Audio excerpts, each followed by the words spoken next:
صل على سيدنا مولانا محمد وعلى آل سيدنا مولانا محمد كما تحب وترضى بأن تصلي عليه صلاة وسلاما عليك يا رسول الله صلى الله عليه وسلم. أعوذ بالله من الشيطان الرجيم. وقالوا قلوبنا غلف بل لعنهم الله بكفرهم فقليلا ما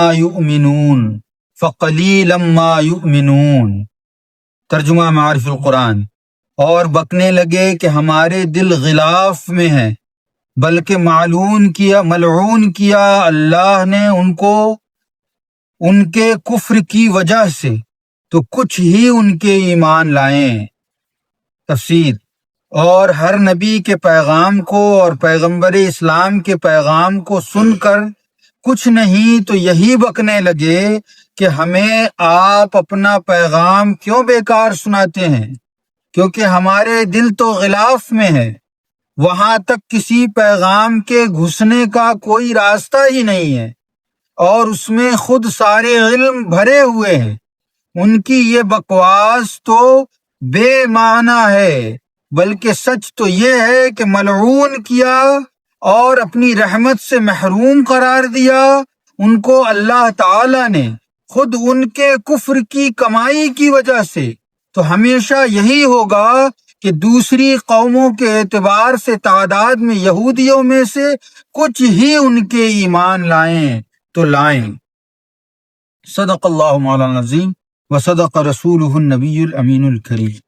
اللہ رب العزت نے ان کے بارے میں بتایا کہ کس طرح ان لوگوں نے وعدہ خلافیاں کی. اللہ رب العزت کی شان میں جرأت مندانہ جھوٹ گڑھے، انبیاء علیہم الصلاۃ والتسلیم کو قتل کر دیا، ہدایتوں کی راہ چھوڑ کر گمراہی کی طرف بڑھتے رہے اور بڑھتے ہی رہے. اب اللہ رب العزت ارشاد فرماتا ہے کہ یہ سارا کچھ جو میں نے تمہیں بتایا، اتنی ساری نافرمانیاں کرنے کے بعد جب ان پر ہدایت کا پیغام پہنچایا گیا تو یہ کہتے تھے، یہ جو یہودی لوگ تھے یہ کہتے تھے کہ ہمارے دل غلاف میں ہیں، ہمارے دل ڈھکے ہوئے ہیں اور ان میں خوب سارا علم بھرا ہوا ہے، تو آپ جو باتیں کہتے ہیں وہ ہمیں نہ سنائیے، کیونکہ وہ ہمارے دلوں تک پہنچنے والا نہیں ہے. وہ کہتے تھے ہم محفوظ ہیں، ہمارا دل جس دین پر قائم ہے اسی دین پر قائم رہے گا. اسے اللہ نے محفوظ کر دیا ہے، معاذ اللہ، اسے اللہ رب العزت نے کورس کے اندر رکھ دیا ہے. اب اس کو کوئی نقصان نہیں پہنچا سکتا یا اس میں کوئی بدلاؤ نہیں لایا جا سکتا، وہ جیسا ہے ویسا ہی رہے گا. تو اللہ رب العزت نے ان کا جواب دیتے ہوئے ارشاد فرمایا کہ ایسا نہیں ہے کہ تم محفوظ ہو اس لیے ایمان نہیں لا رہے، ایسا نہیں ہے کہ تمہارے پاس بہت زیادہ علم ہے اس لیے تم ایمان نہیں لا رہے ہو، ایسا نہیں ہے کہ تم جس بات پر ڈٹے ہوئے ہو وہی سچی ہے اور میرا نبی جو معاذ اللہ کہہ رہا ہے وہ بات اتنی سچی نہیں ہے جتنی تمہارے پاس ہے اس لیے تم ایمان لا رہے ہو. ایسا نہیں ہے، بلکہ تمہارے ایمان نہ لانے کی وجہ یہ ہے کہ اللہ رب العزت نے تمہیں تمہارے کفر کی وجہ سے ملعون قرار دے دیا اور تم پر لعنت بھیجی، اس وجہ سے تم ایمان لانے سے محروم کر دیے گئے. اللہ رب العزت نے فرمایا کہ تمہارے رب نے تمہیں ملعون قرار دے دیا، محروم قرار دے دیا، اس وجہ سے تم ایمان نہیں لائے. اور حضور محدث اعظم فرماتے اسی وجہ سے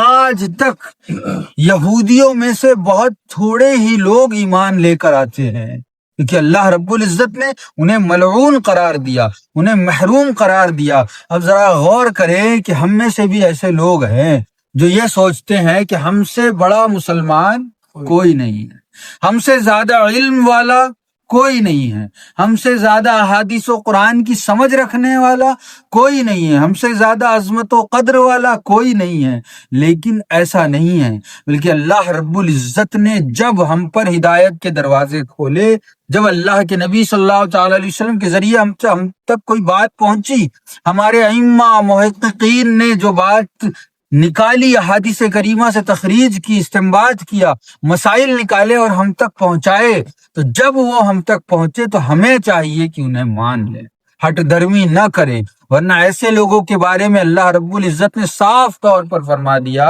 کہ جو بھی ہٹ درمی کرتا ہے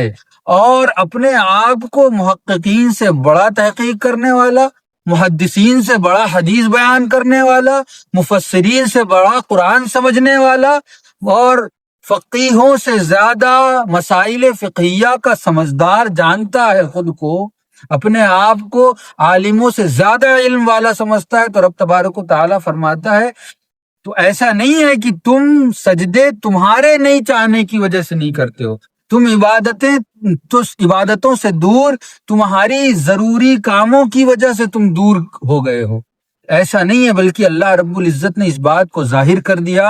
کہ تمہیں سجدے کی تم سے توفیق چھین لی گئی، اس لیے تم سجدہ نہیں کر پاتے، نیکیوں کی تم سے توفیق چھین لی گئی، اس لیے تم نیکیوں سے دور کر دیے گئے۔ تو اسی لیے اپنے رب تبارک و تعالیٰ سے معافی مانگنی چاہیے، اپنے گناہوں سے توبہ کرنا چاہیے، اور اس بات کی کوشش کرنا چاہیے کہ یا اللہ رب العزت، اگر تیرے حکم کی وجہ سے یا تیری ناراضگی کی وجہ سے مجھ سے توفیق سجدہ، توفیق عبادت چھین لی گئی ہے، تو رب تبارک و تعالیٰ میں تجھ سے معافی مانگتا ہوں، تیری ناراضگی سے پناہ مانگتا ہوں، مولا تعالیٰ مجھے اس توفیق کا حقدار بنا دے، مجھے یہ توفیق عطا فرما دے کہ میری پیشانی تیری بارگاہ میں جھکا سکوں، میں تیری بارگاہ میں آ کر اپنے گناہوں پر شرمندہ ہو سکوں۔ اللہ رب العزت سے دعا ہے کہ اللہ رب العزت ہمیں یہودیوں اور نافرمانوں کی راہ پر چلنے سے محفوظ فرمائے، ہم سب کو صراط مستقیم پر چلائے۔ الفاتحہ علی حضرت النبی کریم صلی اللہ تعالی علیہ وسلم وعلی آلہ وصحبہ الکرام۔